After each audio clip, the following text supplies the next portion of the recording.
Cette année, nous allons décerner le Grand Prix à une juriste, Dorothy Boyer-Paillard, si vous voulez bien venir jusque-là.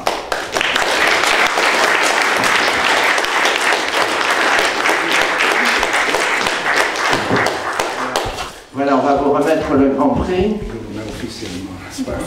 Plaisir, félicitations. Alors merci, je voudrais que François Ferral puisse dire un mot de cette thèse, parce qu'elle mérite d'être écoutée. Mesdames et messieurs, je suis très honoré, très heureux, très fier, chère Dorothée, de ce résultat amplement mérité. Cette thèse est d'abord une thèse pharaonique. C'est-à-dire que nous y avons passé de très nombreuses heures avant d'avoir la fin, puisqu'elle fait près de 1000 pages, sans compter les annexes. Mais c'est une véritable thèse de recherche, car beaucoup de thèses de droit, malheureusement, ne sont que des compilations ennuyeuses, que l'on peut retrouver, sans parler de copier-coller, que l'on peut retrouver effectivement en partie sur Internet, etc. Tandis que là, nous avons affaire à une véritable thèse, et une thèse qui doit, par rapport au sujet d'aujourd'hui, nous interpeller. Dorothée Boyer a fait sa thèse sur la notion d'origine et de provenance. Et elle en a tiré l'idée que le territoire, c'est-à-dire l'espace dans sa complexité, eh bien, était en définitive héritier d'une véritable propriété intellectuelle.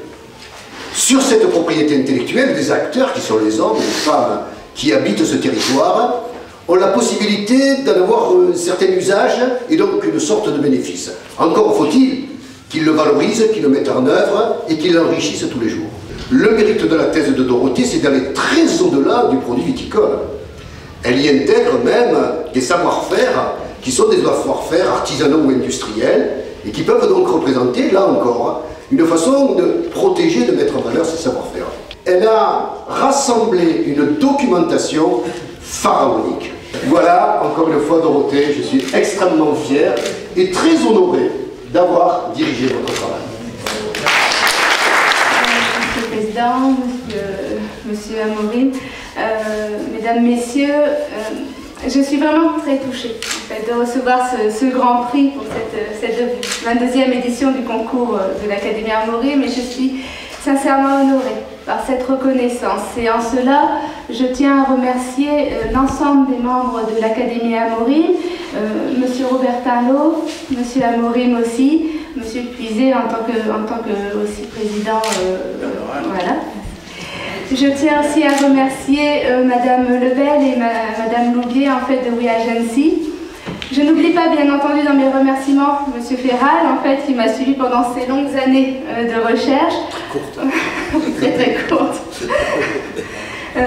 Monsieur le professeur Pirotte en fait qui est décédé, son épouse Janine et surtout ma famille au sens large, mes 3 enfants et Maximilien qui m'ont apporté tout le soutien et l'énergie possible dans le démêlage de cette pelote qui est la protection de l'origine des productions typiques à ces échelles nationales, européennes et internationales.